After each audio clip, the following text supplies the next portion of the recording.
I'm no Elmer Fudd hunting for wabbits. I'm a Disney fan. I am a character hunter. We're a strange bunch, characters ourselves, really. We search Disney parks, cruise ships, and resorts to try and find as many individual Disney characters as possible and get our pictures with them.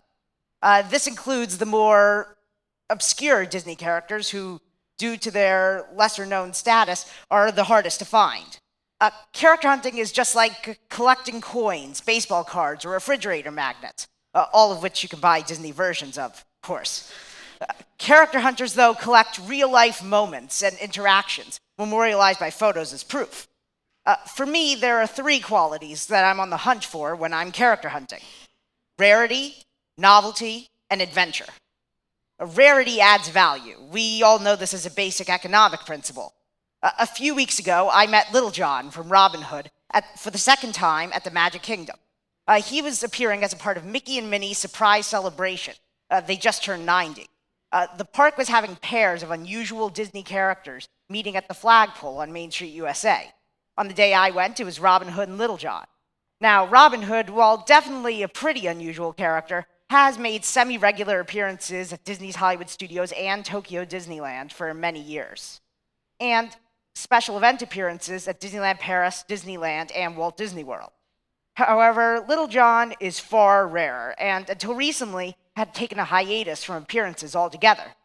This is because in May of 2012, a special for the ABC show Modern Family was filmed at Disneyland.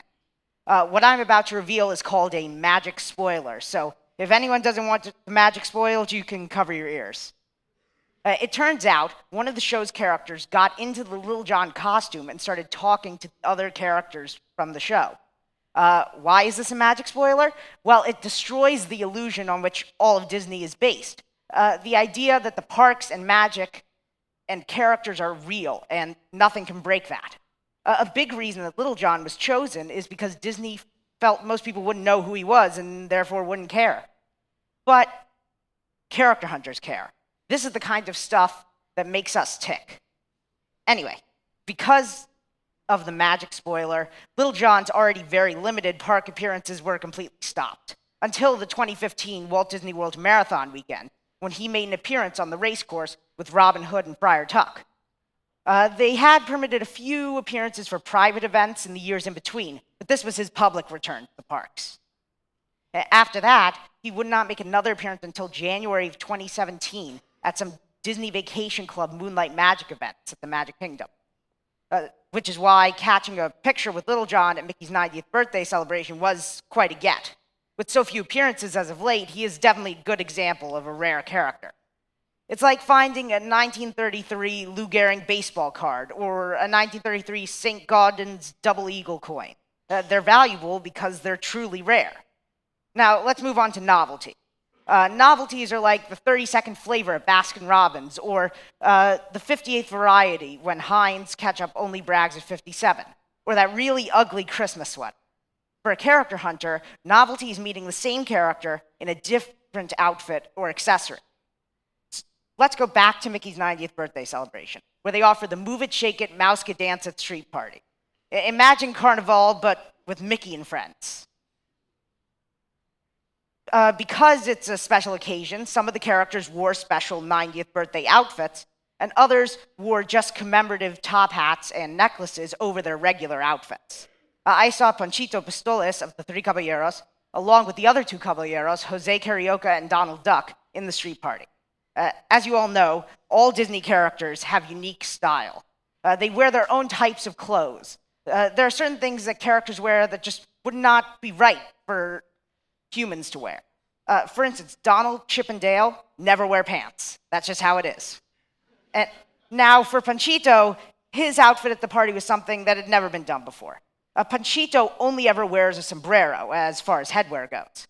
But to make all the characters that appear on the bottom of the floats look uniform, they had them all wear the exact same top hat and necklace. This is why this is a novelty moment. For the first time ever, Panchito would be without a sombrero. And since many of you are probably thinking, who is Panchito? This means that this is also rare. And a picture with him without the sombrero is super rare, a novelty experience for a character hunter like me. To date, I have met 330 characters at Disney locations across the world. And it's not as easy to meet these characters as it sounds, though. Which brings me to the third quality that we chase as character hunter, the sense of adventure. Disney tends to put the characters out of reach or in situations where it's hard to get a good picture with them. At character dance parties, for instance, photos are not really something that characters are allowed to do. They're given strict instructions to keep dancing and not pose for pictures. Sometimes characters will roam, meaning they won't have a line and a set location that most people generally imagine when I talk about character meet and greets. Instead, the characters stroll around an area and may stop for an occasional picture, but there are so many variables at work. Where you are, who the managers are that day, even the temperament of the character that day, and of course the crowd level. On top of all of that, these characters must keep moving. These characters are meant to be more atmospheric. So you can imagine, with all these variables, how a good photo with the character is a true moment of serendipity. Though, of course, I don't leave anything to chance. Character hunting, just like real hunting, does require some strategy. They also sometimes switch characters in a regular meet and greet with a line.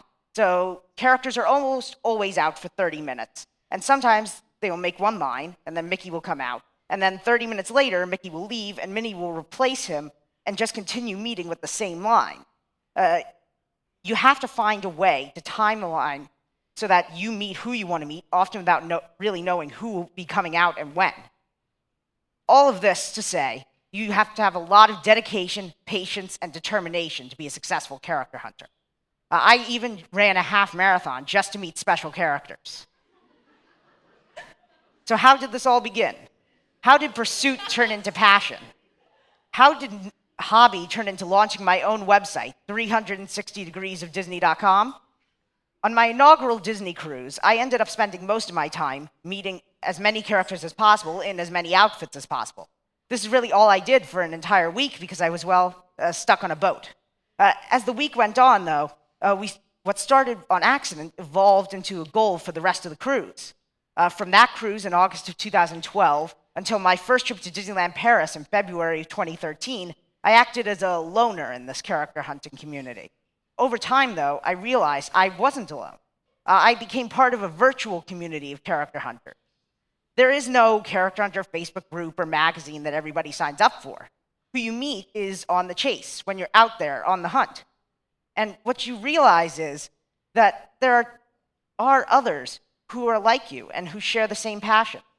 I may have been in pursuit of characters, the kind you get in line to meet or fight a dance party or a roaming set to get a picture with. But really, the quest has led me to a different holy grail. What you look for is a different kind of character, the kind of people you want to stand in line with for 4 hours because you have so much to talk about. What I hope for all of you is that you find your passion and then truly pursue it, and surround yourself with people who bring you joy. Be on the hunt, and do it proudly with the full force of your passion. As Timothy Mouse from Dumbo said, don't just soar, fly.